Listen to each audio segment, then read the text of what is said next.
کر دے سیٹ جداں کرنی ہے۔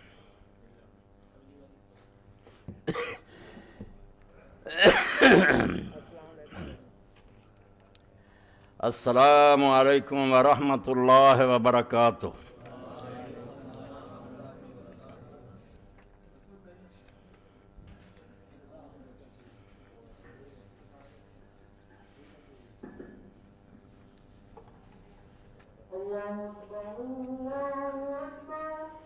اللہ اکبر اللہ اکبر۔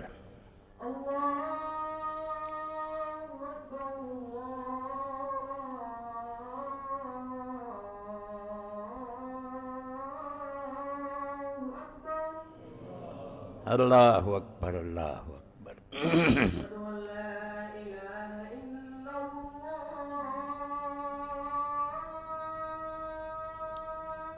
اشہد ان لا الہ الا اللہ۔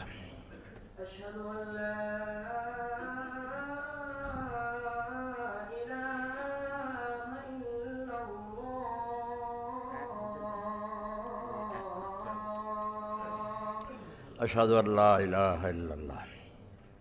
أشهد أن محمد رسول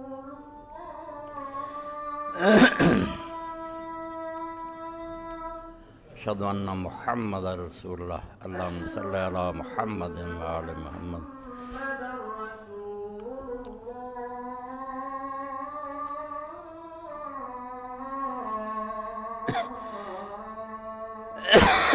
اشہد ان محمد رسول اللہ۔ حي على الصلاة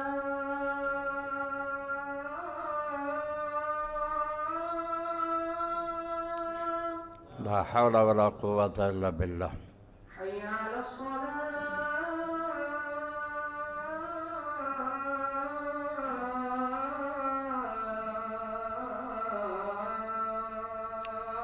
لا حول ولا قوة الا باللہ۔ حي على الفلاح اخلاق ادرا کن لا حول ولا قوة الا باللہ۔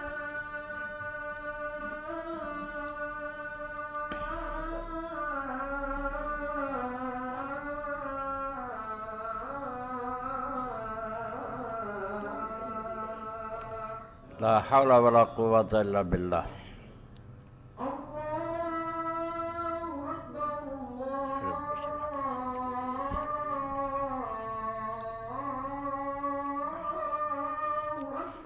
اللہ اکبر اللہ اکبر۔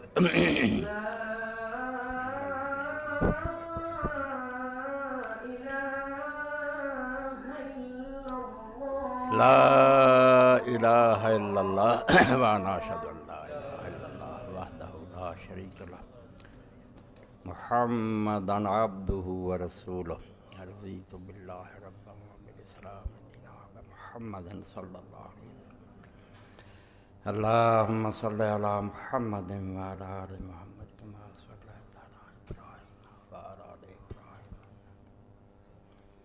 بارک علی محمد وعلی آل محمد۔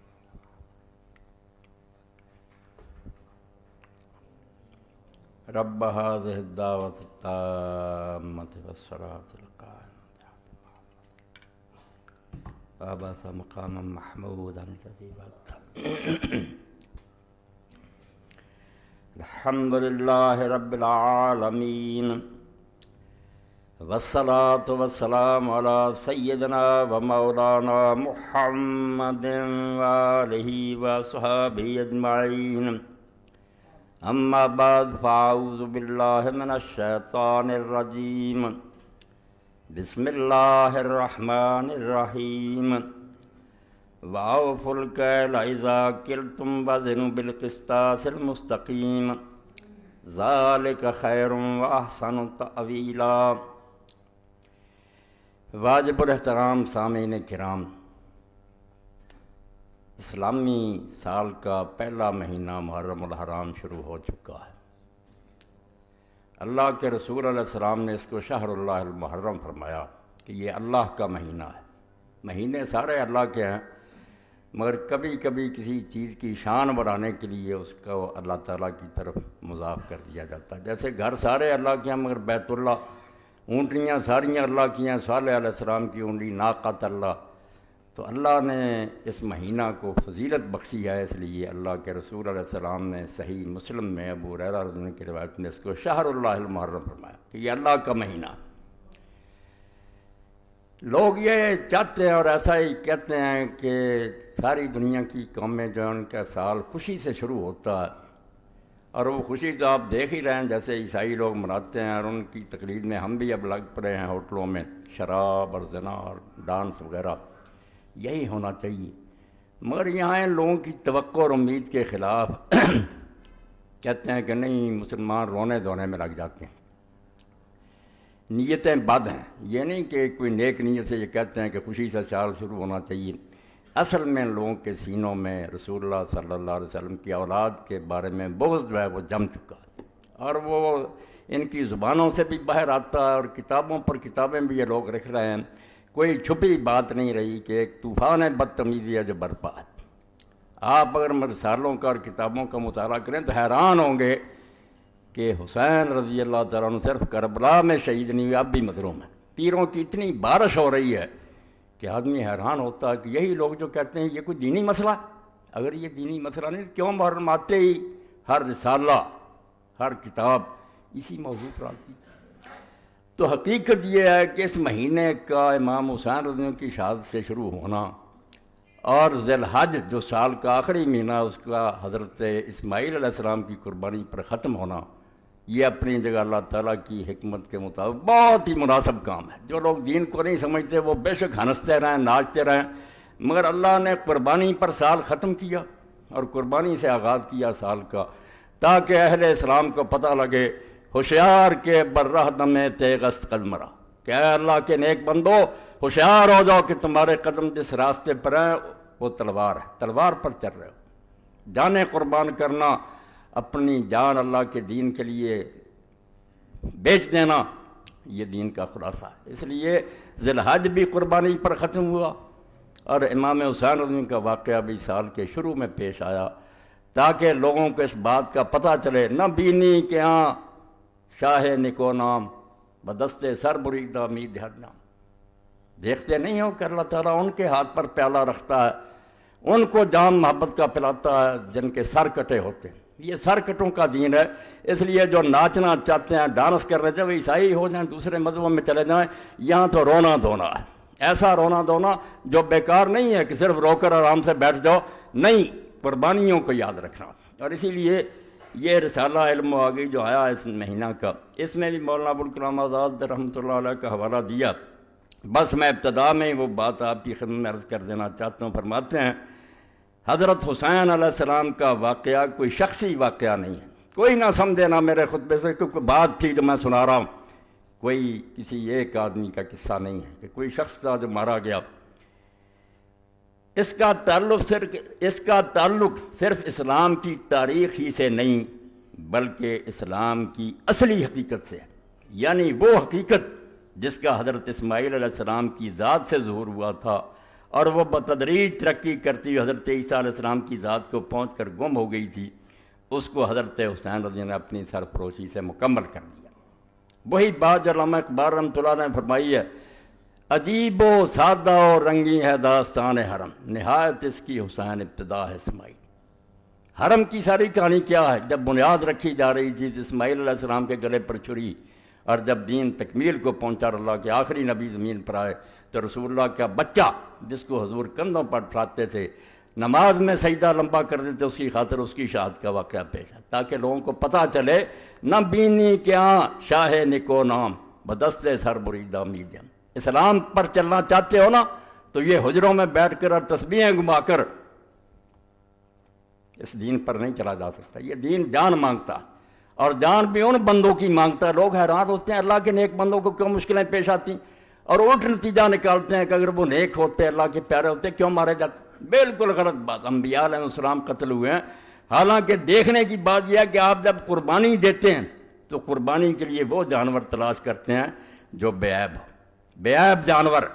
تو ہمارے چھانٹنے میں تو غلطی ہو سکتی ہے، مگر جو قربانیاں اللہ اپنے لیے پسند کرتا، انبیاء علیہ السلام اور صالحین کی، وہ نیک لوگوں کی در مسلخ عشق جز نکو رانا پسند۔ عشق کی قربان گاہ میں سوائے اچھے اور نیک لوگوں کے کوئی ذبح نہیں ہوتا۔ یہاں جو کہتا نا ذبح ہو جانا کوئی عیب ہے، یہ توہین ہے، یہ شکست ہے، جھوٹا ہے۔ یہی تو اصل قربان گاہ ہے کہ اللہ کی راہ میں جان دے دی، اللہ کو خوش کر لیے۔ در مسلخ عشق جز نکو رانا پسند۔ عشق کی قربان گاہ پر سوائے نیک اور اچھے لوگوں کے ذبح نہیں کیا جاتا کسی کو۔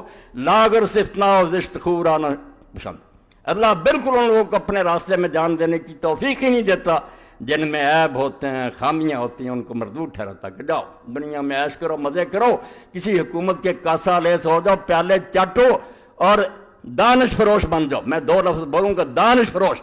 جیسے آج ان کی بہت بڑی تعداد ہے، پڑھے لکھے ہیں، دانشور ہیں، خطیب ہیں اور صحافی ہیں، علم بیچ رہے ہیں، وقت کے حکمرانوں کو خوش کرنے کے لیے دلیلیں کر رہے ہیں، اور اس کے مقابلے میں امام حسین رضی کا قافلہ یہ جان فروشوں کا قافلہ۔ وہ دانش فروش ہیں، علم بیچ رہے ہیں، یہ جان بیچتے اللہ کی راہ میں کہ جو ہو سو ہو، ہم حق کو مانیں گے، کسی طاقت کے سامنے سر نہیں جھکائیں گے، اس راستے میں جو پیش آئے سو پیش آئے۔ در مسلخ عشق جز نکورانا کشند، لاگر صفتنا و زشت خورانا کشند۔ تو اللہ کی راہ میں جان دینے والے برباد نہیں ہوتے۔ وہ ہماری نظر میں ہے کہ بھائی مارے گئے، اللہ نے تو قرآن میں 2 جگہ کہہ دیا کہ جو اللہ کے راستے میں مارے جاتے ہیں ان کو مردہ نہ کہو، وہ زندہ ہے۔ اب ممبر پر بیٹھنے سے پہلے ہی مجھے رسالے موصول ہوئے، وہ لوگ جو جب شکنجہ ان کے گلے میں کسا جاتا اور حقائق چھوڑو جی یہ بات اس سے کیا رہا، نہیں، آپ لوگ ون وے ٹریفک چلانا چاہتے ہیں، ایک رٹی رٹائی کہانی رسالے چھاپتے ہیں، کربلا کی کہانی ابو جعفر محمد باقر کی زبانی، یہ ہر حدیث کے پاس ہے، چھاپتے ہیں۔ اور وہ شخص جو مفسر قرآن ہے اس دور میں کہلاتا ہے، اور سعودی حکومت اس کا قرآن چھاپتی ہے، حسن البیان، مولانا صلاح الدین یوسف، وہ ایک کارنامہ سر انجام دے رہا ہے۔ یہ کتاب بھی میرے پاس اسی کی ہے، امام محمد باقر پر تہمت لگا کر کہ امام حسین کا پوتا اپنی زبانی بیان کرتا ہے، سارا واقعہ پیش کرتے۔ اور یہ صلاح الدین یوسف صاحب کا میں گناہ نہیں سمجھتا، پچھلوں نے بھی یہ بہت بڑا جرم کیا ہے کہ امام محمد ابن جریر الطبری نے اپنی تاریخ میں یہ پورا قصہ لکھا، حافظ ابن حجر رحمۃ اللہ علیہ نے تہذیب التہذیب میں اس کو نقل کیا، اور اپنی کتاب صحابہ میں اس کو درج کیا۔ اب ایک شخص کہتا ہے جب امام محمد باقر جو زین العابدین کے بیٹے، وہ سنا رہا ہے کہ حسین رضی اللہ عنہ کو بہت لوگوں نے روکا مگر وہ بعد نہیں آئے۔ راستے میں جب ان کو پتہ چلا کہ مسلم ابن عقیل شہید کر دیے گئے ہیں تو انہوں نے لوٹنے کا ارادہ کیا۔ چچا زاد بھائیوں نے ضد کی کہ نہیں، ہم تو انتقام لے کے لوٹیں گے، اس لیے امام حسین بھی مجبور ہو گئے کہ تمہارے بغیر تو کوئی مزہ نہیں زندگی کا۔ ان کی ضد کی وجہ سے آگے چلنا پڑا، اور بعد میں جا کر وہاں منت سماجت کرتے رہے کہ 3 شرطیں مجھے یزید کے پاس بھیج دو، بھائی میں اس کے ہاتھ میں ہاتھ رکھ دیتا ہوں۔ یہ کہانی یہ لوگ لکھ لکھ کر اور امام محمد باقر کا نام لے کر شائع کرتے ہیں۔ اب ہر شخص کہتا ہے یار جب ان کی پوتے کہہ رہے ہیں تو حقیقت اس جہاد کی کچھ بھی نہیں، یہ کہہ دیں آپ نادانی اور بے وقوفی سے مارے گئے ہیں، ورنہ اس کا کوئی جہاد سے تعلق ہی نہیں، نہ یہ کوئی شہادت ہے۔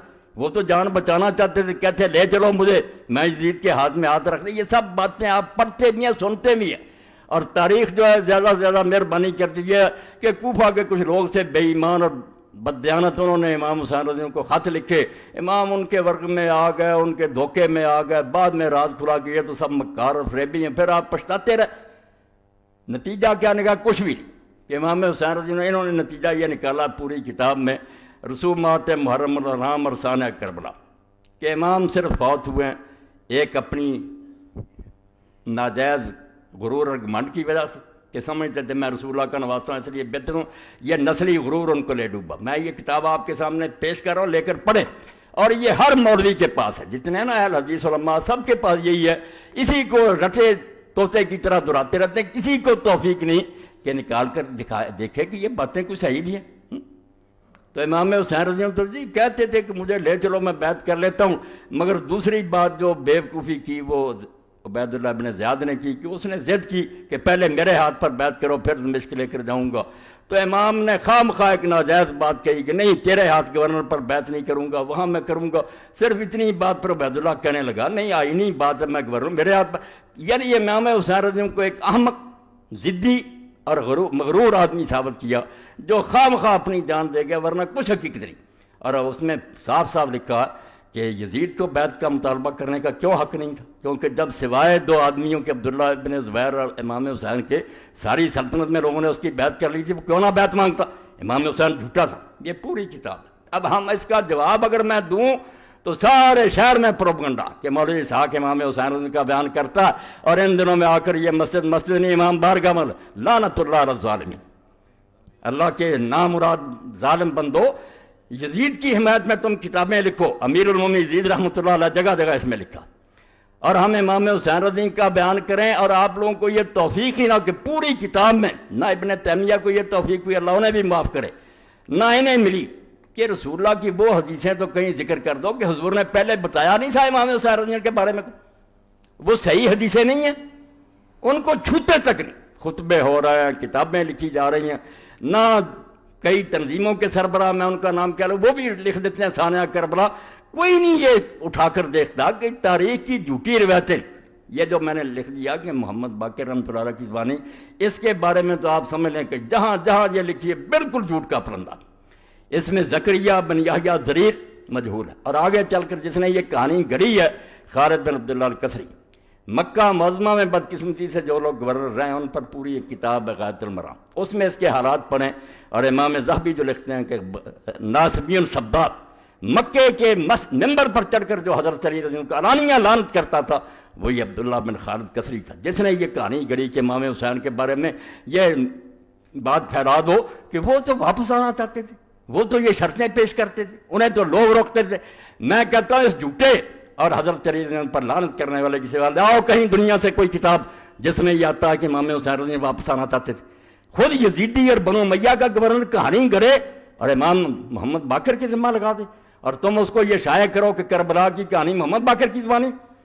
محمد باقر رحمۃ اللہ علیہ نے ان میں سے کوئی بات نہیں کہی، یہ سب جھوٹی باتیں۔ میں نے 2 راوی جو ان کے نشان دے دیے، اصل سند جو ہے وہ تبری میں جہاں سے پتہ چلتا، باقی انہوں نے بلا سند کی نقل کر دی ہے نا، کیسا ایسا شروع کہاں سے ہوتی ہے، کون بیان کرتا؟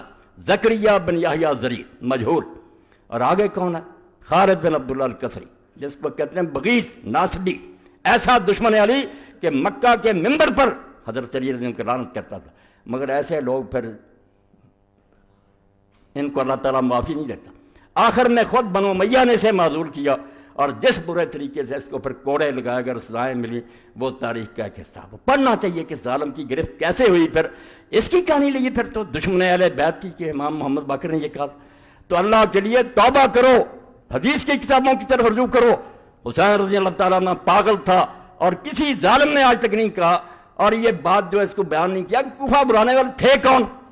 امام حسین رضی اللہ بچہ تھا جو لوگوں کے بلانے پر چلا گیا، جو اٹھتا کہ کوفہ والوں نے بلایا اور بعد میں انہوں نے پورا نہیں کیا، ظالموں شرم کرو۔ وہ بلانے والا وہ جو امیر معاویہ رضی اللہ اس کے پاسن بھی نہیں، حضرت سلیمان بن سرد رضی اللہ کو کہتے ہو کہ وہ جھوٹا تھا۔ 5 آدمی ہیں جنہوں نے پہلا خط لکھا، اور اپنے گھر میں جس نے دعوت دی لوگوں کو بلایا کہ اللہ نے ایک طاغوت سے ہماری جان چھڑائی اور ایک دوسرا ظالم مسلط ہو گیا، آؤ حسین کو کھڑا کرو اور اس کا ساتھ دو، ان ظالموں سے جان چھڑائی۔ وہ خط پڑھو اس کا صحابی کا، امیر معاویہ رضی اللہ کا پتہ لگے کہ وہ صحابی کیا سمجھتے تھے کہ ایک طاغیہ اور طاغوت مرا اور ایک اور مسلط ہو گیا ہماری گردنوں پر، حضرت سلیمان بن سرد خزائی۔ اور بعد میں اس نے کیسے نبھایا؟ اگر اور توفیق نہیں تو البدایہ والنہایہ امام ابن کثیر کی اٹھا کر دیکھ رہو، اس کی شہادت کا واقعہ پڑھو کہ کس طرح اس نے ان ظالموں سے بدلہ لینے کے لیے بعد میں پھر لوگوں کو جمع کیا کہ ہم وقتی طور پر ٹھیک ہے دب گئے۔ عبید اللہ ابن زیاد نے دھوکے سے شہر پر قبضہ کر لیا، کرفیو نافذ کر دیا، ہمارے لیڈر گرفتار کر لیے، ہم مدد نہیں کر سکے امام حسین رضی اللہ کی، مگر یہ الزام ہم پر آ گیا کہ ہم نے بلایا تھا۔ بالکل صریح جھوٹ ہے، کوفہ والوں نے کوئی دھوکہ نہیں کیا، ان میں سے کوئی جھوٹا نہیں تھا، وہ سارے امام حسین کے رضی اللہ تعالیٰ عنہ کے والد کے فدائی تھے۔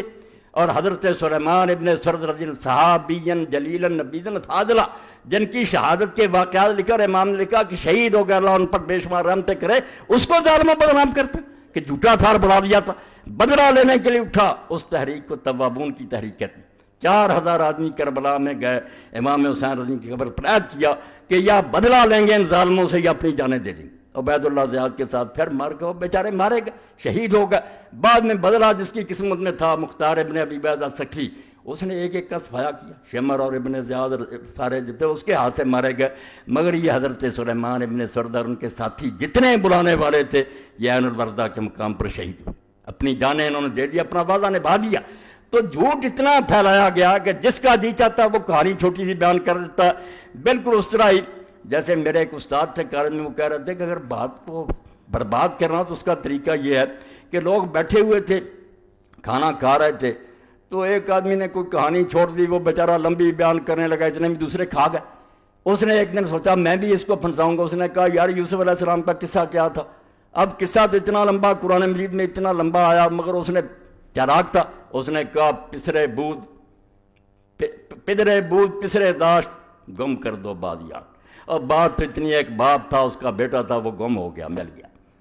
بس قصہ ختم ہو گیا کہ حسین رضی اللہ کو کوفیوں نے بلایا، دھوکہ کیا، یہ بعد میں منتیں ترلے کرتے رہے، مارے گئے. ظالموں، اللہ کی کروڑ لعنت ہے جھوٹوں پر. حسین رضی اللہ کی وہ شہادت جس کے بارے میں اللہ کے رسول جب بات ہی اللہ کی طرف سے بتلائی گئی اس وقت روئے. تمہیں یہ حدیثیں نہیں یاد آتی؟ اور اگر اس کے بارے میں شبہات تو سلسلۃ الحدیث صحیحہ دوسری جلد وہ علامہ البانی صاحب رحمۃ اللہ علیہ کی دیکھ لیں، ساری اکٹھی کر دیں. میں یہاں صرف الفتح الربانی جو مسند احمد کی تبیب ہے اس میں سے پڑھتا ہوں. یہ 23ویں جلد ہے. عن عائشہ ام سلمہ قال اب کی شک ہوا یعنی عبداللہ بن سعید ان نبی صلی اللہ علیہ وسلم قال لإحداهما لقد دخل علی البیت مرک لم يدخل علی قبلہ. رسول اللہ صلی اللہ علیہ وسلم کی ایک زوجہ مطہرہ آپ کے حجرہ میں داخل ہوئی تو رسول کریم علیہ السلام نے فرمایا کہ ابھی ابھی میرے حجرے میں ایک فرشتہ ایسا آیا تھا جو اس سے پہلے کبھی نہیں آیا. فقال علی ان ابنک ھذا حسین مقتول. اس نے مجھے یہ اطلاع دی کہ تمہارا یہ بچہ شہید کر دیا جائے گا. وَإِنْ شِئْتَ أَرَيْتُكَ مِنْ تُرْبَةِ الْأَرْضِ الَّتِي يُقْتَلُ بِهَا. تو پھر اس نے کہا کہ اگر آپ چاہتے ہیں کہ اس زمین کی مٹی دکھائی جائے تو میں اس کی مٹی آپ کو دکھا دیتا ہوں. قال فأخرج تربة حمراء. تو ام سلمہ رضی اللہ کہتی ہیں حضور نے پھر سرخ مٹی بھی مجھے دکھائی کہ یہ اس فرشتے نے مجھے مٹی دی ہے. صحیح حدیث، کوئی شک شبہ نہیں. اور جس کی موت پر اللہ کا رسول جو اس کی روح اضطراب میں آئی، یہ بھی آگے حدیث آتی ہے. عن ابن عباس قال رأيت النبي صلی اللہ علیہ وسلم فيما يرى النائم بنصف النهار. اور میں حیران ہوں اسی حدیث کو یہ شیخ القرآن اپنی کتاب تنقیح الروات جو لکھی ہے مشکات شریف اس میں بالکل صحیح قرار دے چکا کہ کوئی شک نہیں، واقعی صحیح حدیث سے ثابت ہے کہ رسول اللہ نے حضرت حسین ان کی شہادت کی خبر بھی دی تھی. اور یہ بھی ٹھیک ہے کہ حضور کو دیکھا گیا تھا، آپ روتے تھے. یہ خود مانا ہے صلاح الدین یوسف تنقیح الروات 4 جلد، مگر کتاب میں ذکر نہیں کرتے. جب رسالے لکھتے ہیں، تقریریں کرتے ہیں، بس کوفیوں نے بلایا چلے گا.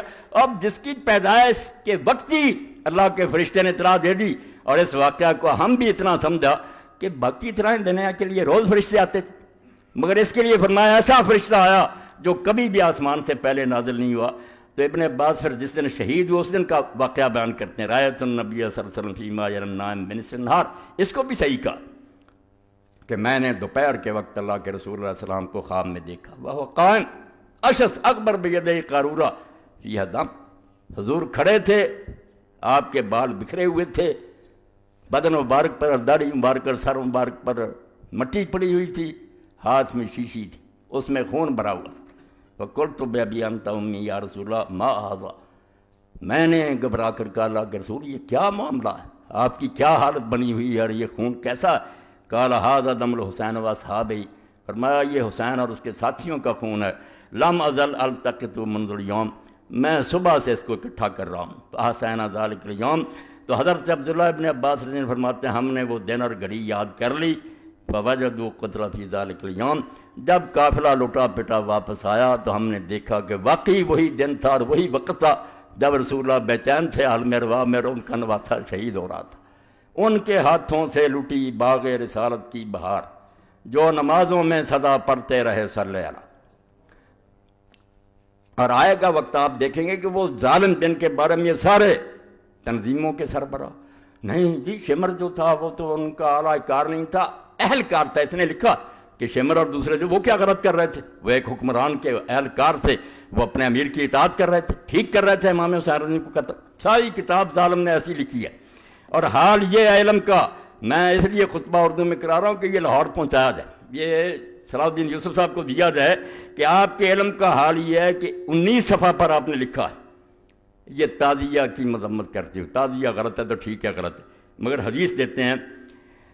حدیث میں آتا ہے اوپر لکھ رہا تعزیہ پرست حضرت حسین رضی اللہ کی مصنوعی قبر بناتے ہیں اور اس کی زیارت کو ثواب سمجھتے ہیں. حالانکہ حدیث میں آتا ہے، یہ یاد کر لو، حدیث میں آتا ہے میں پڑھوں گا حدیث، اور ادھر کون نہیں جانتا کہ اللہ کے رسول اللہ علیہ وسلم کی متواتر حدیث ہے کہ اگر کسی نے میرا نام لے کر کوئی بات کہی جو میں نے نہیں کی، اس کا ٹھکانہ جہنم ہے۔ اب اس کو بھیج دینا، خط بھی لکھو اور یہ کتاب کا حوالہ دے کر بھی لکھو کہ جہاں یہ حدیث ہے دے، حوالہ بھی سن لینا۔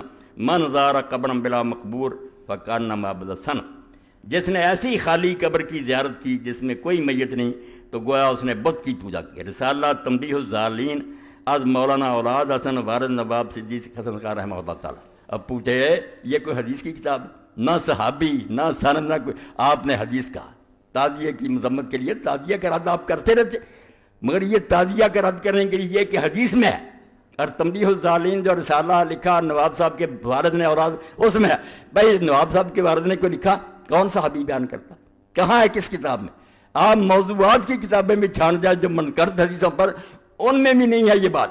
تو ایک شیخ القرآن جس کی تفسیر سعودی حکومت تقسیم کرتی حاجیوں میں، اس کا حال یہ کہ حدیث لکھتا ہے سرے سے اس کا نام و نشان ہی نہیں، بالکل نہیں۔ آپ یہ ضرور پہنچائیں۔ آگے جا کر پھر چلتے ہیں، ابن تیمیہ بھی یہی غلطی کر گئے، ابن کثیر نے بھی کی، اور یہ بھی کرتے ہیں۔ ہر سال میں کہتا ہوں نہ جامعہ سلفیہ میں سے کسی کو عقل آتی ہے کہ وہ سوچے کہ بخاری شریف کے بارے میں جو کہتے ہو کہ اس میں یہ حدیث آتی، صحیح بخاری میں عبداللہ بن عمر رضی اللہ عنہ سے مروی ہے کہ آن رسول صلی اللہ علیہ وسلم نے فرمایا جو فوج سب سے پہلے قسطنطنیہ کا غزوہ کرے گی وہ مغفور یعنی بخشی بخشائی۔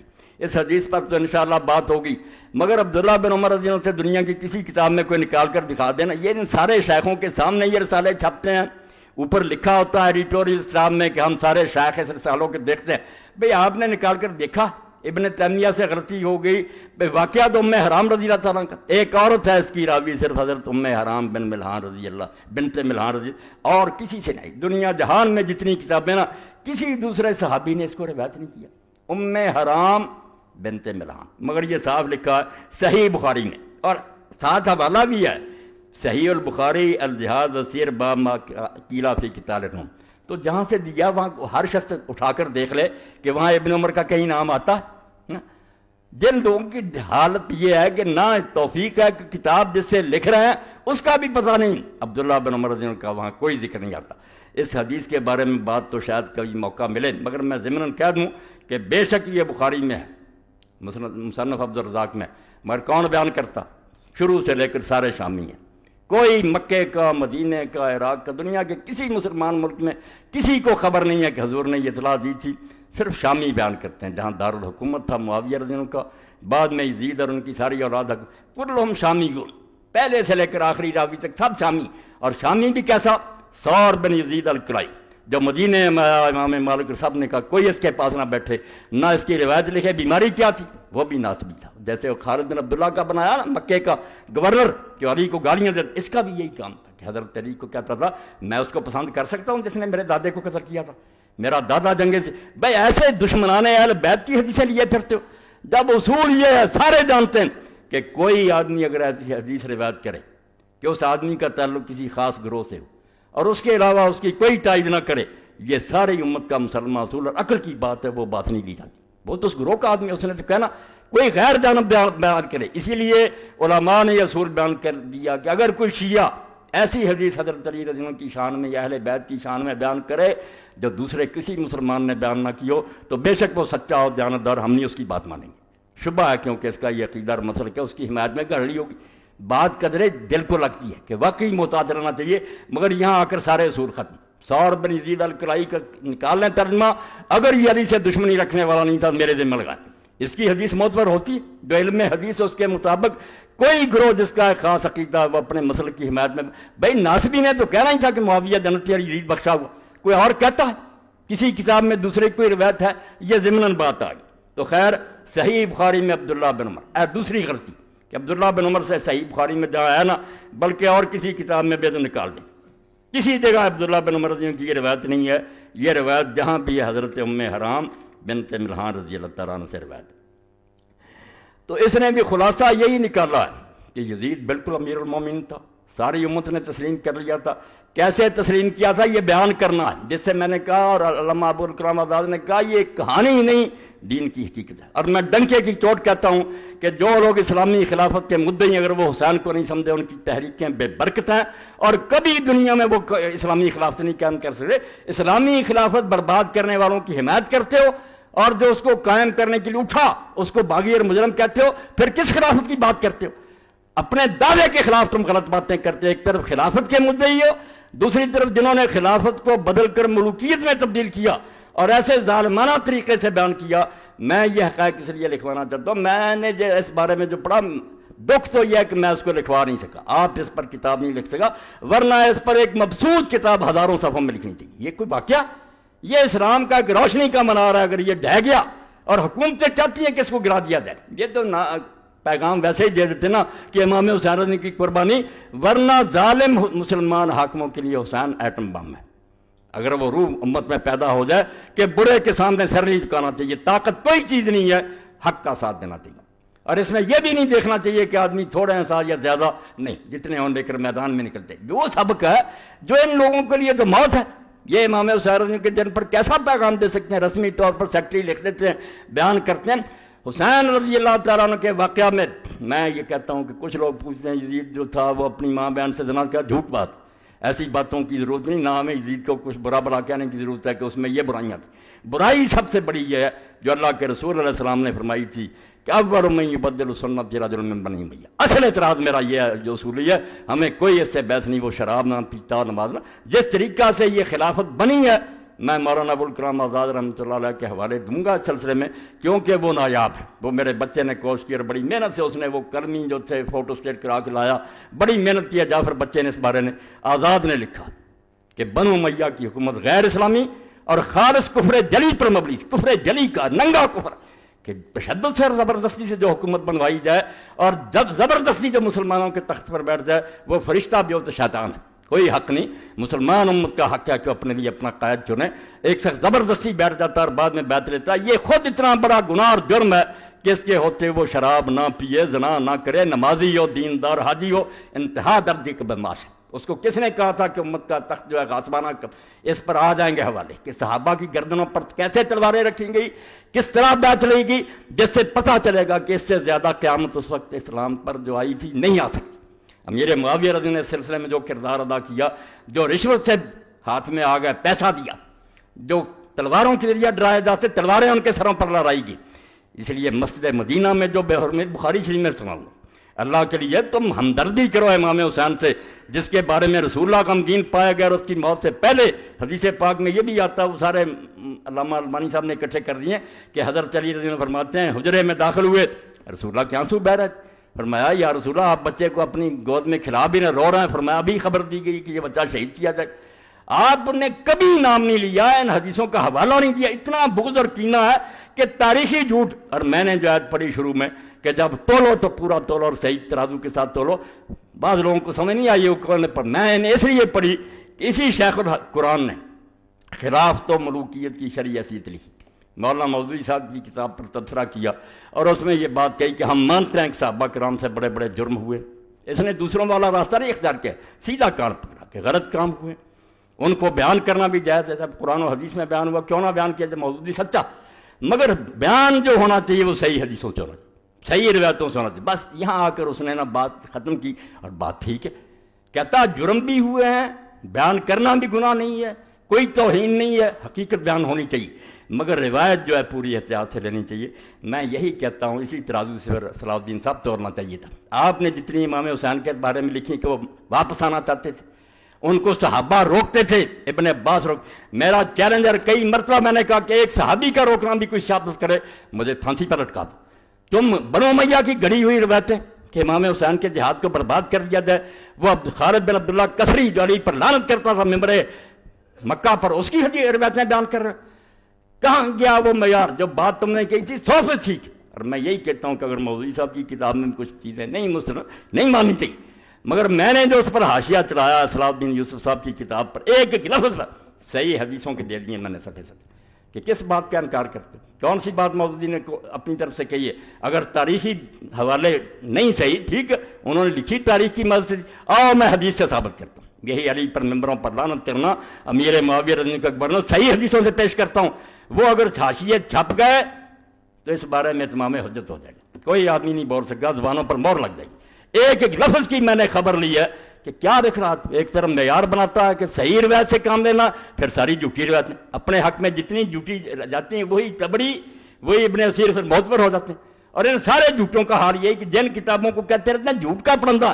جب الو سیدھا ہوتا کہ امام حسین واپس آنا چاہتے تھے شرطیں، پھر وہی کتابیں معتبر ہو جاتی۔ میں ایسا نہیں کرتا، میں کہتا ہوں وازن بالقسطاس المستقیم، ایک صحیح ترازو لو، اس سے تو لو، آپ پہ خلاف جائے یا آپ پہ حق میں جائے، بات وہ کہو جس کی سند مضبوط ہے۔ اس لیے میں آپ سب حضرات سے یہ کہتا ہوں کہ اللہ کے لیے حسین رضی کے واقعہ کو کوئی قصہ نہ سمجھیں، جی جیسے کہا نا ابن مولانا ابوالکلام آزاد نے کہ یہ اسلام کی حقیقت ہے، اسلام سمجھنا چاہتے ہو کہ ہے کیا، صرف حسین، رمز قرآن حسینہ موختم زیاد سے و شعراء فروختم۔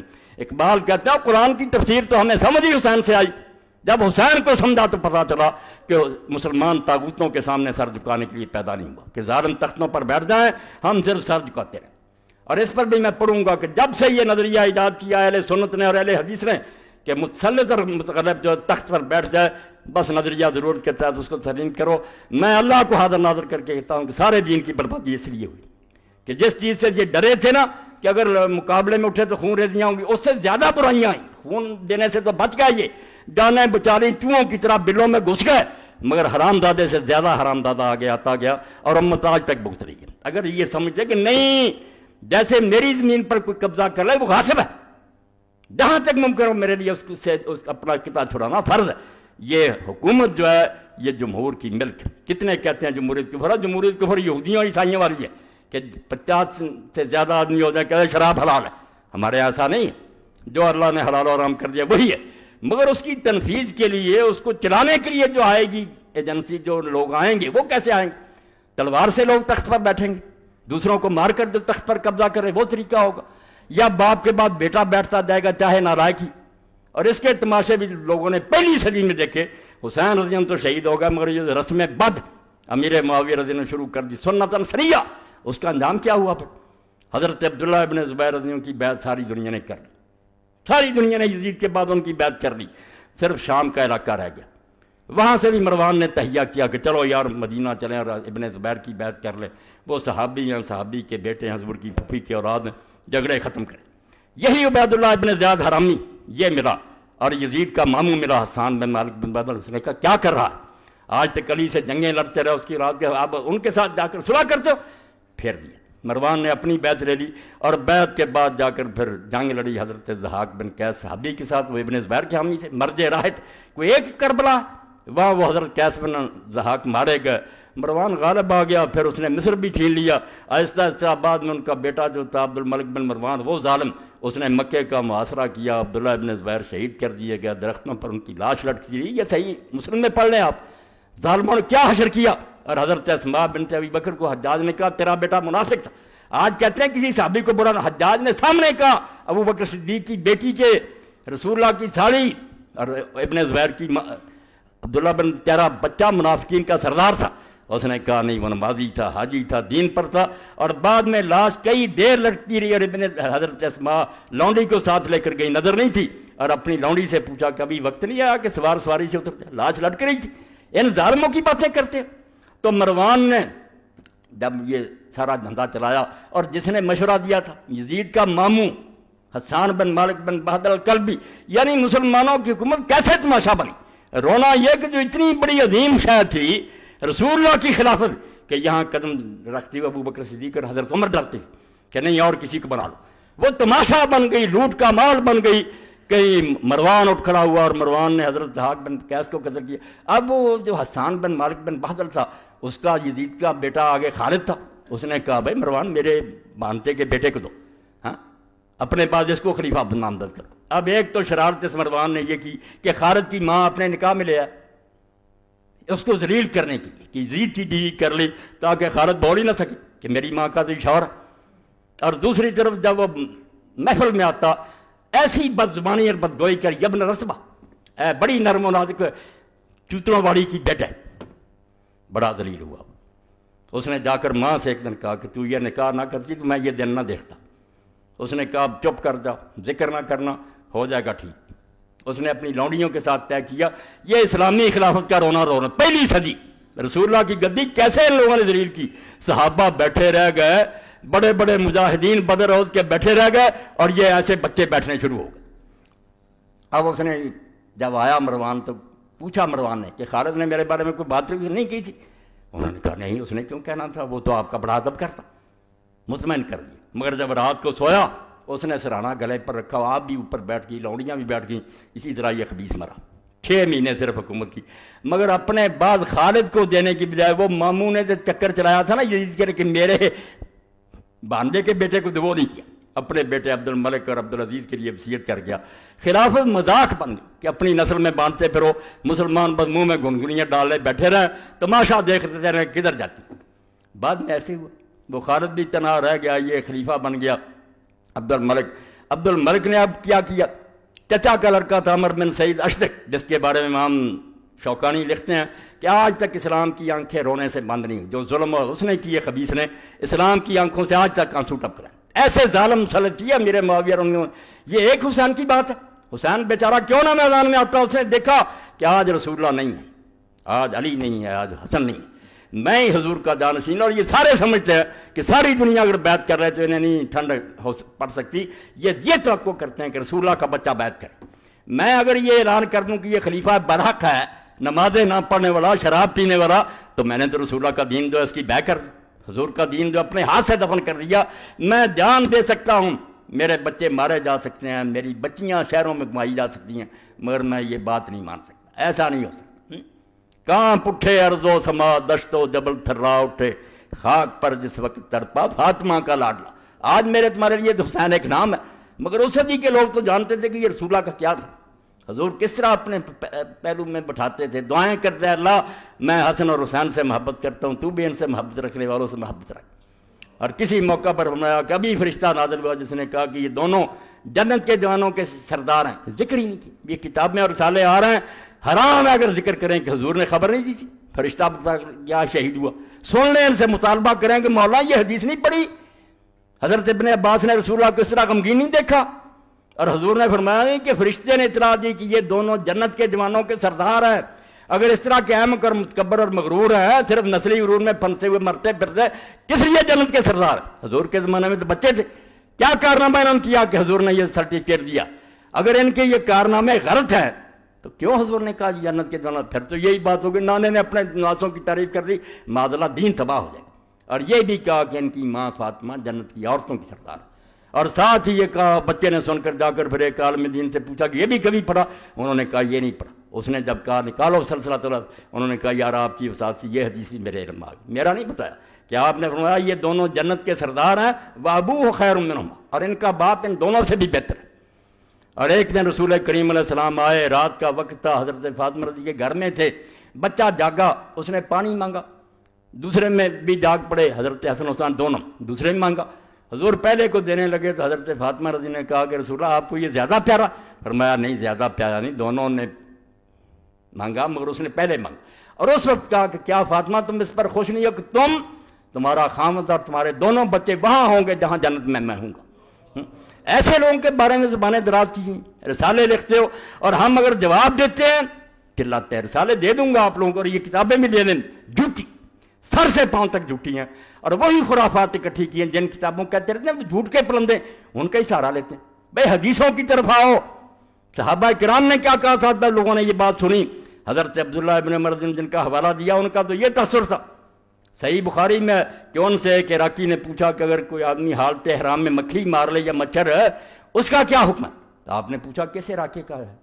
اس نے کہا عراق کا۔ فرمایا شرم کرو، تم نے اللہ کے رسول کے بچے کو ذبح کر دیا چھری کے ساتھ، حالانکہ میں نے اللہ کے رسول سے سنا تھا ہمارا ریحانت آیا میرا دنیا، اس دنیا میں یہ دونوں میرے گلاب کے پھول ہیں، گلاب کے پھولوں کی پتیاں تو تم نے مسل دی، حسن کو زہر دے دیا، حسین بیچارہ میدان میں مارا گیا، یہ سلوک کیا تم نے، اور اب مچھر کے بارے میں پوچھتے، یہ ذکر ہی نہیں کرتے کہ اللہ کے رسول نے حسین حسین کا مرتبہ کیا بیان کیا، اور اس کی توضیح بیان کرو کہ کیا جہاد انہوں نے کیا جس کی وجہ سے آپ نے جنت کے جوانوں کے سردار کہا۔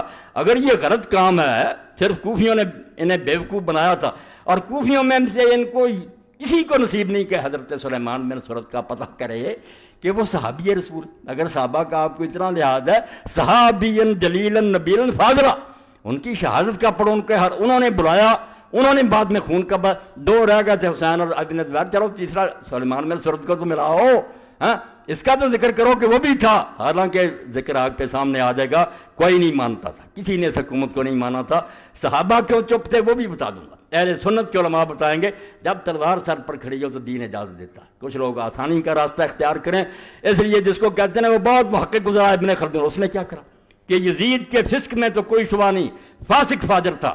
اب راستے 2 ہو گئے. کوئی صحابہ نے کہا اللہ کی طرف سے مصیبت پڑ گئی ہے، صبر کرنا چاہیے اور اللہ سے دعائیں کرنی چاہیے. امام حسین ابن زبیر نے کہا نہیں، یہ کوئی راہ نہیں ہے، عظیمت کی راہ یہ ہے کہ میدان میں آنا چاہیے. یہ وہ مانتا کہ یہ فاسق ہو گیا تھا، بدکار ہو گیا تھا، اس لیے دونوں گروہ مانتے تھے کہ یہ بدکار ہے. پھر اسی کتاب کو جس کو کہتے رہے ہیں یہ بڑا محقق ہے، جب خلاف ہے نہیں یہ بھی متصر ہو گیا، امام حسین کے بارے میں جذباتی ہو گیا. عقل کے اندھ ہو، جذباتی کیا ہونا، مورخ ہے، وہ ایک ایک روایت کو جانتا ہے، وہ تمہاری لکھی ہوئی باتوں کو پڑھ چکا ہے کہ یہ سب خرافات بنائی ہوئی باتیں. امام حسین رضی اللہ کا ارادہ جو تھا سن لو، نہ انہوں نے پلٹنے کا ارادہ کیا، نہ یزید کے پاس جانے کا ارادہ کیا. جو شروع سے اس کے ساتھ تھا عقبہ ابن سمان، کہتا مدینے سے چلا، مکے میں ساتھ تھا، کربلا میں ہی آپ کے اونٹ کو بٹھاتا تھا، کھولتا تھا، آخر تک میں ساتھ رہا ہوں. میں اللہ کو حاضر ناظر کر کے کہتا ہوں کہ حسین نے کبھی یہ نہیں کہا کہ مجھے یزید کے پاس لے جاؤ. یہ سب جھوٹ انہوں نے خود گڑا، یہ آپ گڑا کہ تاکہ لوگوں کو بیوقوف بنایا جائے، اور یہ بھی ان کے گلے میں پڑ گیا. آپ حیران ہوں گے ان کو مہنگا پڑا. جو ان کا امام ہے نا اس دور میں، محمد الخدری بیک، جس نے یہ ناسبیت پھیلائی اور یہ لکھی چیزیں، تاریخ لکھی اس نے. اب اس نے سوچا کہ اگر یہ مان لیں کہ امام حسین رضی اللہ مان گئے تھے کہ مجھے یزید کے پاس لے چلو، تو پھر تو یار لے جانا چاہیے تھا. قصہ مک گیا، خوش ہوتے ابن زیاد جا کے پیش کرتا کہ میں لایا ہوں، بڑا انعام ملتا. پھر اس نے کیوں نہیں مانا اور کیوں آپ کو قتل کیا؟ اس کو کھٹ گئی بات. اور یہی مولانا عتیق الرحمان اسمبلی، مولانا کہہ رہا مولانا محمد منظور نعمانی صاحب کے بچے، انہوں نے بھی واقعہ کربلا، پریشانی انہیں بھی آئی کہ یار سمجھ میں نہیں آتی کہ جب آپ نے کہہ دیا تھا، ہم بھی کہتے ہیں یہ ٹھیک ہے کہ بات، تو پھر ابن زیاد کیوں نہیں مانا؟ تو پھر یہ اسمبلی نے تو اس طرح جان چھڑائی کہ اللہ کی طرف سے تقدیر ہی ایسی، تقدیر کہنا چاہیے اور کوئی بات نہیں، ورنہ قصہ ختم ہو گیا. اور یہ جو تھا خضری، اس نے کہا نہیں تقدیر سے بات نہیں بنے گی. پھر تو عبید اللہ بن زیاد بڑا مجرم ثابت ہو کہ جس نے خام خواہ امام حسین کو قتل کیا جب وہ بیعت کے لیے تیار تھے. اس نے صاف لکھ دیا کہ یہ کہانی بالکل، اس نے لکھ دیا ان کے امام نے کہ بالکل جھوٹ ہے کہ امام حسین نے اپنے آپ کے بارے میں کہا تھا کہ مجھے یزید کے پاس. ان کا امام ہی مکر گیا کہ یہ تو مانے تو مقدمہ خراب ہو گیا. پہلے تو کوئی بہانہ آ کے اس نے باغی سمجھ کر مارا، اب تو پھر وہ باغی بھی نہیں رہ گئے، پھر کیوں مارا؟ خود ہی انکار کر دیا. یہ محاضرات الامم الاسلامیہ پڑھ لیں، کہتا بالکل غلط بات ہے بھی غلط. میں نے بتا دی کہ 2 جھوٹے ہیں، زکریا بن یحییٰ ضریر اور بعد میں جو خالد بن عبداللہ کسری ناصبی بغیث، بالکل لانتی اور ملعون آدمی، بڑی موت مرا، اپنے جرموں کی سزا بھگت کر مرا. اور خوش آمدی ایسے تھے درمیان میں، چلو رہ بات سنیں کہ یہی خالد بن عبداللہ الکسری ولید کے زمانے میں حجاج ظالم کی ممبر پر تعریف کرتا تھا. جب ممبر پر بیٹھتا تو ولید نے حکم دیا تھا کہ سارے گورنرز کی تعریف کریں، ظالم کی، جس نے 1,20,000 نے ایک آدمی کو فرش پر لٹا کر ذبح کیا، جامع ترمذی صحیح سند کے ساتھ. یعنی جو جنگوں میں مارے گا لاگن چھری سے 1,00,000 اس ظالم کو. اور صحیح مسلم جس کے بارے میں رسول اللہ کی حدیث ہے کہ ثقیف میں مبیر پیدا ہوگا، ایک ہلاکو آئے گا جو خون بہائے گا. اور اسماء بنت ابو بکر نے کہا وہ ہم نے دیکھ لیا. حجاج تو یہ وہ ظالم، اس کی تعریف کرتے تھے خطبے میں، ظالم خوش آمدی. ولید کا حکم کہ یہ میرا گورنر جو اس کی تعریفیں کر. اب سلیمان تخت پر بیٹھ گیا، وہ اس کا دشمن تھا، حجاج کا دشمن تھا. اسی لیے اس نے حجاج کے بھتیجے کو محمد بن قاسم کو بھی بلا کر واپس مروایا، موسیٰ بن سیر کو ختم کیا، جو گورنر تھے اس کے ولید کے سب کے دشمن ہو گیا حجاج کی وجہ سے، اس کا دشمن. اب سلیمان نے بیٹھتے ہوئے حکم جاری کیا، اللہ اکبر. یہ ملوکیت جو لعنت کہ لوگوں کا دین ایمان ہی کوئی نہیں رہ جاتا، دانش فروش اپنا علم بیچتے پھرتے ہیں. یہی خالد بن عبداللہ الکسری ظالم جو علی کو رضی اللہ تعالیٰ کو لعنت کرتا تھا، حجاج کی تعریف کرتا تھا. اب سلیمان کی طرف سے حکم آ گیا کہ جمعے کے خطبے میں حجاج پر لعنت کرو. اب دیکھیں یہ صحافی، یہ لکھنے والے کالم روز بدلتے ہیں، مرغے باد نما، جدھر کو ہوا چل پڑتی ادھر ہو جاتے ہیں. یہی تو دین فروش. ان کو میں نے کہا یہ جان فروش نہیں، یہ سر فروش نہیں ہے. انہیں حسین کی قدر کیا، وہ سر بیچنے والے تھے، ایمان بیچنے والے نہیں تھے. اب جب اس خالد بن عبداللہ کو حکم ملا، جمعہ تھا، اس نے کہا یار کیا کروں، پچھلے جمعے اس کی تعریف کرتا رہا، آج اس پر لعنت کروں، مصیبت میں پھنس گیا، کیا حل کروں؟ اب حل سوچے، یہ غایۃ المرام آپ نے دیکھنی ہے، میرے پاس پڑی ہے، ام القرآن مکہ یونیورسٹی نے شائع کی ہے، حضور کے دور سے لے کر 900 ہجری تک جتنے کے گورنر ہوئے نا مکے کے، سب کے حالات، بہت اعلیٰ کتاب۔ اب وہ لکھتا ہے کہ خالد اس سے ذرا اندازہ کرنا کہ دین کیسے برباد ہو گیا، اور مسلمان کی تو ایک زبان ہوتی، بس جو کہہ دیا کہہ دیا۔ مگر یہ کہنے لگا کل تک میں اس کو اچھا کہتا رہا ہوں، اس کی تعریف کرتا رہا، اب خلیفہ کی طرف سے مذمت کا حکم ہو گیا، بیٹھا اور بڑی بے شرمی کے ساتھ اللہ کی حمد و ثنا کے بعد اس نے کہا یار ابلیس ملائکہ میں تھا، فرشتوں کا سردار ہو گیا، فرشتے اس کی نیکیوں کی وجہ سے سمجھتے رہے بہت اچھا ہے، مگر بعد میں اللہ تعالیٰ کو پتا تھا کہ یہ اندر سے خراب ہے، اس نے ایک آزمائش کی، اس آزمائش میں فیل ہو گیا تو اس پر لعنت ہوگی۔ اسی طرح ہم حجاج کی ظاہری نیکیاں دیکھ کر کے وہ اچھے کام کرتا تھا، اس کو اچھا سمجھتے رہے، مگر وہ ابلیس کی طرح نکلا رہا۔ ہمارے امیر المومنین کو اللہ نے سلیمان بن عبد الملک کو وہ بات بتا دی جو ہمیں نہیں معلوم، اس کو اس کے اندر کا پتہ چل گیا اور اس کی طرف سے حکم آیا، اس لیے لعنت اللہ علیہ۔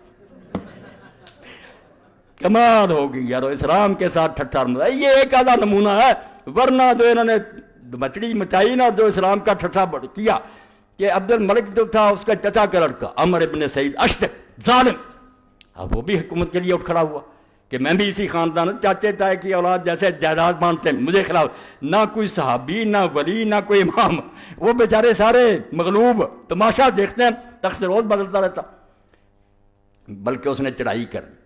اب عبد الملک نے دیکھا کہ مصیبت میں پھنس گیا، اس نے اس کو کہا کہ تو میرے چچا کا لڑکا، یار محل میں آ جا، میں خدا ضامن دیتا ہوں کوئی تجھے کچھ نہیں، امان دے دی، آ گیا۔ اور جب وہ محل میں داخل ہوا تو پہرے دار بٹھائے ہوئے تھے دھوکے سے، انہوں نے عمر بن سعید اشتک کو گرفتار کر لیا اور بعد میں بری طرح قتل ہوا، وہ ظالم بھی اپنے انجام کو پہنچا۔ مگر اس سے خلیفہ کا اندازہ کریں کہ عبد الملک وعدہ کرتا ہے کہ میں اللہ کی پناہ دیتا ہوں اور پھر جاتا، اور اسی لیے ایک بدو آیا پھر، یہ قیامت اسلام پر جو حسین رضی اللہ کے سامنے آ رہی تھی۔ آپ تو نماز روزے کو روکتے ہیں کہ نماز روزے کو یزید نے کیا کیا تھا، سلطنت اسلامیہ جبر میں بدل گئی تھی، جس کو حضور نے کہا سب سے پہلے میری سنت کو بنو امیہ کا ایک آدمی بدلے گا۔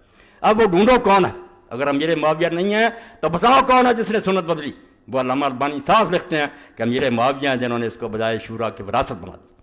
پھر کوئی اچھا بیٹا آیا، کوئی بدماش آ گیا، جب خاندان میں بن گئی کوئی ٹھیکہ کہ ضرور نیکی پیدا ہوں گے، تماشا بن گیا۔ تو عمر بن سعید اشتک جب مارا گیا دھوکے سے، ایک بدوی ملنے آیا، میں کہتا اس بدوی پر ہزاروں رحمتیں مولویوں سے زیادہ۔ جب وہ آیا تو عبد الملک نے اس سے پوچھا بدوی سے کہ عبد الملک کے بارے میں تیرا کیا خیال ہے، اپنے بارے میں پوچھا۔ اس نے کہا عبد الملک تو مدت سے ہی مر چکا۔ اس نے کہا میں تیرے سامنے بیٹھا ہوں، میں کیسے مر چکا؟ اس نے کہا نہیں، عبد الملک اس دن ہی مر گیا تھا جس طرح اس نے عمر بن سعید کو امان دے کر اس کی خلاف ورزی کی تھی نا، اپنی قسم کے خلاف اس کو قتل کرا دو، اس دن سے مر گیا۔ اب تو لاش ہے، بیٹھا ہو بیٹھا رہا ہے، تو زندہ نہیں ہے، انسان نہیں رہا جب زبان چلی نہیں رہے۔ وہ کتنی بڑی بات، ایسے لوگ بھی نکلتے رہے، تاریخ کوئی باندھ نہیں۔ امیر معاویہ رضی کے دربار میں عورتیں جاتی رہیں اور دلیری سے حضرت علی کے فضائل بیان کرتی ہیں اور اس کی مرمت کرتی ہیں، ڈری نہیں۔ خیر یہ الگ موضوع ہے، آہستہ آہستہ امت یہاں تک پہنچی ہے جہاں اب ہم پہنچ گئے ہیں کہ حق کہنے والا نہیں رہا، زبانیں گنگ ہو گئی ہیں، سارے اس میں آپ یہ سمجھتے ہیں کہ آرام سے یار اپنا وقت گزارو، کیوں حکومت کو مخالف کرنا۔ یہ وہ لعنت ہے جو امیر معاویہ رضی اللہ سے شروع ہوئی، یزید نے اس کو مضبوط کیا، اور باب الصنایا سلطان، بس اس کا حوالہ دے کر ختم کروں گا، بات لمبی، صحیح بخاری میں نکال لینا شرح، کہ لوگ جاتے تھے صحابہ کی اولاد اور تابعین، چھوٹے موٹے نہیں، یزید کے سامنے جاتے تھے، اور بعد میں آ کر ابن عمر سے انہوں نے کہا ہم جانتے ہیں کہ وہ غلط باتیں کرتا ہے، ظلم کے فیصلے کرتا ہے، مگر ہم اس کی تعریفیں کرتے ہیں اس کے منہ پر۔ تو ابن عمر رضی اللہ عنہ نے فرمایا یہی وہ منافقت ہے جس کو حضور نے اپنے دور میں کہا، دو زبانیں منافقت، مگر منافقت پیدا کر دی، تلوار کے زور سے پیدا کر دی، علماء بیچارے کیا کرتے؟ اب ہمیں بلایا جاتا، کوئی افسر بیٹھا ہوتا، ہم مولوی اور علماء بھی بس دوسری زبان استعمال کرتے، جان چھڑاتے۔ یہ منافقت اور امت کو بغیرت بنانا، اس کا آغاز یزید کے دور سے ہوا، اور صحیح حدیثوں میں اس کے تذکرے ہیں۔ اس لیے جن میں غیرت تھی وہ اٹھ کھڑے ہوئے کہ بجائے زندہ رہنے کے مرنا بہتر ہے، اور میری بات کا انجام اس پر ہے کہ حسین رضی اللہ کا جو علم لہراتا تھا، جو جھنڈا آپ کے پاس تھا، جو اس پر لکھا ہوا تھا میرے بھائی اور بڑاؤ بہنوں، وہی بس امام کا مشن اور وہی دین کا نچوڑ ہے۔ وَإِنْ كَانَتِ الْأَبْدَانُ لِلْمَوْتِ أُنْشِئَتْ فَقَتْلُ امْرٍ فِي اللَّهِ أَوْلَىٰ وَأَفْضَلُ۔ جب یہ جسم بنے ہی اس لیے ہیں کہ ایک دن انہوں نے مرنا ہے، تو کیوں نہ پھر آدمی اللہ کی راہ میں مرے، یہ اس کا مرنا افضل اور بہتر ہوگا۔ وَإِنْ كَانَتِ الْأَبْدَانُ لِلْمَوْتِ أُنْشَدْ، اس لیے حسین کو سمجھنا تو اس جھنڈے کو دیکھو، اور اگر تم بزدل ہو، چوہے ہو اور بلوں میں گھسے ہوئے ہو تو اللہ کے لیے حسین کو نیچے گرانے کی کوشش نہ کرو کہ وہ بے وقوف تھا، لوگوں کے کہنے میں آ گیا۔ نہیں، وہ دانا تھا، وہ کوفہ میں رہا تھا، وہ ایک آدمی کو جانتا تھا کہ یہ کیسے آدمی ہے، وہ اس کے باپ کے صحابی تھے، ان کے بارے میں اس کو کوئی شبہ نہیں تھا، اور نہ انہوں نے کسی نے دھوکہ کیا۔ یہ تاریخ کی کتابیں جو کورسز میں لگائے ان کو آگ لگا دو، جو کوفہ والوں کو بدنام کرتے ہیں، وہ خالص اور مخلص تھے، اور انہوں نے بعد میں بدلہ لینے کے لیے اپنی جانیں دی۔ تم بکواس کرتے ہو، تمہارے گورنر نے اور تمہاری فوج نے آ کر ان کو بے بس کر دیا، بعضوں کے ہاتھ پاؤں کاٹ دیے، بعضوں کو لٹکا دیا۔ جب لوگوں نے دیکھا کہ عبید اللہ بن زیاد خبیث نے آتے ہی حضرت مسلم ابن عقیل کو دھوکے سے پکڑا، مکان میں تھے، وہاں بھی قسم دی، وہاں قسم دی گئی کہ ہم آپ کو امان دیتے ہیں، آپ چلیں، کچھ نہیں کہا جائے گا، مگر سامنے لایا گیا تو اس نے امان دینے والے سے کہا کون ہو تم امان دینے والے، اور بری طرح پھر آپ کو شہید کیا۔ اور آپ کا ساتھی جو تھا اس کو بھی دونوں کو چھت پر لے گئے، ہانی بن عروہ کو، مسلم بن، وہ درود شریف پڑھتے تھے، اللہ اکبر استغفار ذکر کرتے تھے، دونوں کی گردنیں ماری گئیں، لاشیں جسم پر زمین پر گریں، اور ان لاشوں کو پھر رسے ڈال کر بازاروں میں گھسیٹا گیا، اور سارے ان کے جو تھے امام حسین کے آنے سے پہلے یزید کو روانہ کر لیے۔ اور ظالموں، یہاں تمہارا کوئی عالم مارا گیا، تم نے کوئی نہیں دیکھا کہ ضیاء الحق نے کوئی حکم جاری کیا تھا کہ علامہ صاحب کو مارو، کسی کے پاس کوئی ثبوت نہیں ہے کہ نواز شریف نے کوئی حکم جاری، مگر تم آج تک روتے ہو، ان کا دور تھا، انہوں نے کیا، وہ تو سارا پتہ، اس کے باپ کے زمانے سے یارے ہوئے ہیں کہ نہیں اس کی بیعت کریں گے، بیوقوف تھا، تخت پر بیٹھا ہوا، جانتا تھا کہ ابن زبیر اور امام حسین نے میرے باپ کو جواب دے دیا تھا کہ نہیں مانیں گے، اس لیے کوئی چھپی بات تھی، ان کا ایک ایک دن کا پروگرام جو تھا وہاں جاتا تھا، سر گئے ہانی بن عروہ کر مسلم نے کہا کہ آئندہ ظلم نہ کرنا، اس لیے خدا کے لیے اس واقعہ کو جس سے مومنوں میں حریت اور غیرت پیدا، اس کو ختم نہ کرو۔ اگر ہم کچھ نہیں کر سکتے، آپ سب گواہ، میں اللہ کو حاضر ناظر کر کے کہتا ہوں پتہ نہیں زندگی ہے، میں اللہ کی قسم دنیا اسلام میں جتنے حکمران ہیں ان سے برات کا اعلان کرتا ہوں، میں ان کو اپنے حاکم نہیں مانتا، ان کو میں جو شریعت کو اپنے ملک میں نافذ نہیں کرتے، میرے یہ حکمران نہیں ہیں۔ میرے دل میں جو آگ لگی ہے وہی یہی ہے کہ اللہ کسی دن اس زمین پر تیرا اور تیرے رسول کا جھنڈا لہرانا چاہیے، تیرا نظام جاری ہونا چاہیے، وہ ایک چپا پر زمین پر جو جاری کرے گا وہ میرا امیر ہوگا، وہ میرا امام ہوگا، وہ میرا خلیفہ ہوگا۔ یہ حکمران ہیں، متغلب ہیں، مسلط ہیں، زبردستی بیٹھے ہیں، بیٹھے رہے، ہم ان کا کچھ بگاڑ نہیں سکتے، بے بس اور مجبور ہیں، مگر میں نے آپ کو گواہ کر کے کہہ دیا کہ ریکارڈ کر لو کہ میں ان کو حقیقی معنوں میں اپنے حکمران نہیں مانتا۔ اگر میرے دل میں بھی آئے کہ یہ ہمارے حکمران تو اللہ کی کروڑ لعنت ہو، یہ نہیں ہمارے حکمران، ہمارا حکمران وہی ہوگا جو اللہ اور اس کے رسول کی کتاب سنت کے مطابق عمل کرے گا۔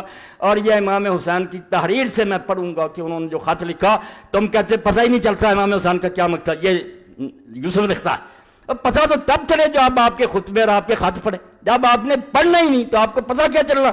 امام نے اپنے خطوں میں لکھا کہ لوگوں ایک ہی اصولی بات ہے، نہ میں اپنے نانا کی گدی چاہتا ہوں نہ تخت کی ضرورت ہے، امام مسلمانوں کا سربراہ صرف ہو سکتا ہے جو اللہ کی کتاب پر عمل کرے، رسول اللہ کی سنت کو جاری کرے اور اس کی اپنی زندگی بھی خدا رسول کی مرضی کے مطابق ہو، نہ امام سوائے اس کے کوئی امام نہیں۔ اور جھگڑا تو یہ تھا، نہ شراب کا تھا نہ زنا، وہ دن رات شراب پیتا، یہ اتنی کوئی برائی نہیں تھی، لوگوں میں عیب بھی ہوتے ہیں۔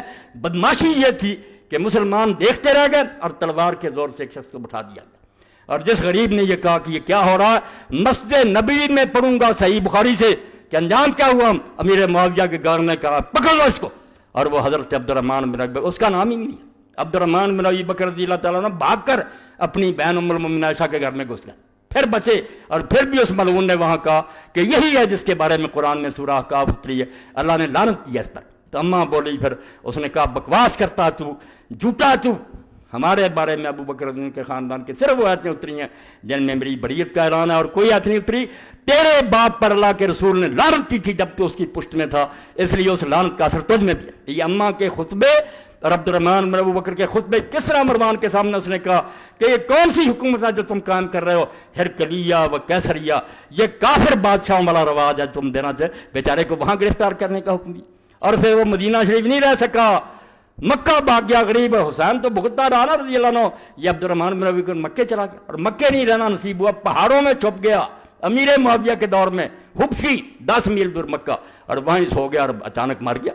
تو حضرت عائشہ رضی اللہ عنہ کو حاکم لکھتے ہیں دیر تک یہ شبہ رہا کہ یہ مرا نہیں، اس طرح لوگ مرتے نہیں، یہ مارا گیا، ان لوگوں نے اس کو زبردستی مارا، ورنہ عبد الرحمن کی موت کا کوئی سوال تھا کہ وہ پہاڑوں میں سویا اور مر گیا۔ وہاں سے ان کی لاش پر مکہ لائی گئی، وہاں دفن کیا گیا، حضرت عائشہ عمرہ پر گئی تو وہاں قبر پر گئیں، وہاں شعر بھی پڑھے، سب کچھ موجود۔ یعنی ظلم کی انتہا کہ مسجد نبی کا احترام نہیں۔ اما عائشہ کے سامنے جھوٹ بول رہا گورنر کہ تمہارے بارے خاندان کے بارے میں یہ آئی، انہوں نے پھر صاف سنا دیا کہ تیرے باپ پر حضور نے لعنت کی حکم پر، اور تو اس وقت اس کی پشت پر تھا، وہی لعنت تم میں چلی آ رہی۔ اور حضور کی یہ حدیثیں یہ ملا کہتے ہیں جو بندی حدیث کی غلط ہیں، میں صحیح حدیثوں سے ثابت کروں گا، اور سلسلۃ الحدیث سے میں ساری اکٹھی کر لی ہیں سندوں کے ساتھ کہ واقعی حضور نے مروان اور اس کے بیٹوں پر لعنت کی۔ اب کہتے ہیں نہیں ساری اولاد کی بات نہیں، بیٹے جو تھے عبد الملک رب العزیز سارے برے تھے، پوتا اگر نیک نکلا عمر بن عبد العزیز وہ الگ بات۔ آپ حدیثوں کی طرف اللہ کے لیے آئیں، یہ کہانیاں جو چھاپتے ہیں نا رسالے، چھوڑ دیں کہ ہر ملا اور مولوی کھڑا ہو جاتا ہے، نہیں حسین کو کوفیوں نے بلایا چلا گیا، پھر منت سماجت کرتا رہا، جان چھڑاتا رہا، لعنت ہے جھوٹ بولنے والوں پر۔ نہیں، جو اٹھا تھا وہ ایک ہی بات، عزم اونچوں کو سارا استوار۔ حسین جب اٹھ کھڑا ہوا تھا نا سوچ سمجھ کر، 20 سال امیر معاویہ کے دیکھ کر، اور اس وقت ہی اپنے ساتھیوں کو بتا دیا تھا کہ میرا ایک دن جو اس کی حکومت میں گزر رہا ہے، مجھے کوئی سمجھ نہیں آتی کہ میں خدا کے سامنے کیا عذر پیش کروں گا۔ جہاد تو اب بھی فرض ہو چکا، مگر میرے بھائی نے چونکہ وعدہ کر لیا تو میں نبھاؤں گا، اگر بعد میں انہوں نے بدماشی کی تو اٹھ کھڑا ہو۔ پہلے سے تیار تھے، اس لیے جب اٹھے ہیں نا، آپ ہمالیہ کی مثال دیتے ہیں کہ بڑا پہاڑ ہے، اقبال کہتا ہے عزم اونچوں کو ہسارا استوار۔ حسین کو پہچانو تو صحیح، اس کا عزم اور حوصلہ پہاڑوں کی طرح مضبوط تھا۔ پہاڑ ہل سکتے ہیں، وہ نہیں ہل سکتے۔ ہلنا ہوتا تو گھر سے کیوں چلتا؟ پتہ نہیں تھا بچے اور عورتیں ان کے ساتھ کیا ہوگا، میرے ساتھ کیا ہوگا؟ نہیں، پائیدار و تند سیر و کارگار، ہمیشہ سے قائم اور دائم۔ اور ایک بات جو درمیان میں رہ گئی، صرف آخر میں بیان کر دوں کہ اللہ نے دنیا میں امام حسین اور حسن کا نام پوشیدہ رکھا۔ یہ میں مدینہ شریف سے لایا، معجم ما یخص اہل بیت النبی، حوالوں کے ساتھ اللہ کے بندے نے سعودی عالم میں لکھی ہے، بہت عمدہ بات، کشنوں کے حوالے سے۔ میں نے امام جعفر صادق رحمۃ اللہ علیہ سے پڑھا تھا، مگر میں اس کو نہیں پیش کر، میں نے اس کو پڑھا کہ سارے نام دنیا میں رکھے جاتے رہے مگر حسن اور حسین نہیں رکھا گیا۔ اللہ نے بچا کر رکھا اس کو کہ یہ محمد آئیں گے صلی اللہ علیہ وسلم تو ان کے نواسوں کا نام، اور یہ بات کوئی معمولی نہیں، ساری دنیا میں لوگ پیدا ہوتے رہے، یحییٰ نام کا کوئی نہیں آیا۔ جب فرشتوں نے بشارت دی زکریا علیہ السلام کو تو کیا کہا تھا اس وقت؟ وَلَمْ نَجْعَل لَهُ مِن قَبْلُ سَمِيًّا، ہم نے اس نام کا کوئی آدمی اس سے پہلے نہیں پیدا۔ یعنی یحییٰ کو یہ فضیلت اللہ نے دی کہ یحییٰ اسی کو ہم نے نام دیا اور کسی کو نہیں۔ یہی بات اللہ کی قسم دنیا میں یہ پڑھیں، حوالہ دت قال المفضل حجب اللہ هذین الاسمین ان یسمى بعد سمى بعد نبی صلی اللہ علیہ وسلم ابن علیہ السلام۔ فضل کہتے ہیں التصحیح والتحریف سے بلاشا 6 جلد 11 حوالہ دیا کہ یہ 2 نام اللہ نے مخلوق کو روک، ان کے ذہن میں نہیں آنے دیے کہ وہ اپنے بچوں کے نام رکھیں، حتیٰ کہ یہ نام اللہ کے رسول علیہ السلام نے اپنے بچوں کے رکھے۔ اپنے بچے حضور ہمیشہ کہتے تھے کہ حسن اور حسین میرے بیٹے ہیں، یہ نہیں مانتے تو جو جی چاہے کہتے رہے۔ یہ جس کے بیٹوں کو ماننا چاہتے ہیں نا، رسول اللہ کے ممبر پر بیٹھ کر ان کی تعریفیں کریں، میں تو رسول اللہ کے نانا آپ کے ممبر پر بیٹھ کر ان کے نواسوں کی بات کروں گا، میں ان کے دشمنوں کی کیوں بات کروں؟ ان کے دشمنوں کا ممبر کوئی ہے تو وہاں چلے جائیں، رسول اللہ کے ممبر پر بیٹھ کر حسین کی توہین نہ کریں۔ حتیٰ کہ انہوں نے اپنے بچوں کا نام حسن اور حسین رکھا، علیہ السلام لکھا۔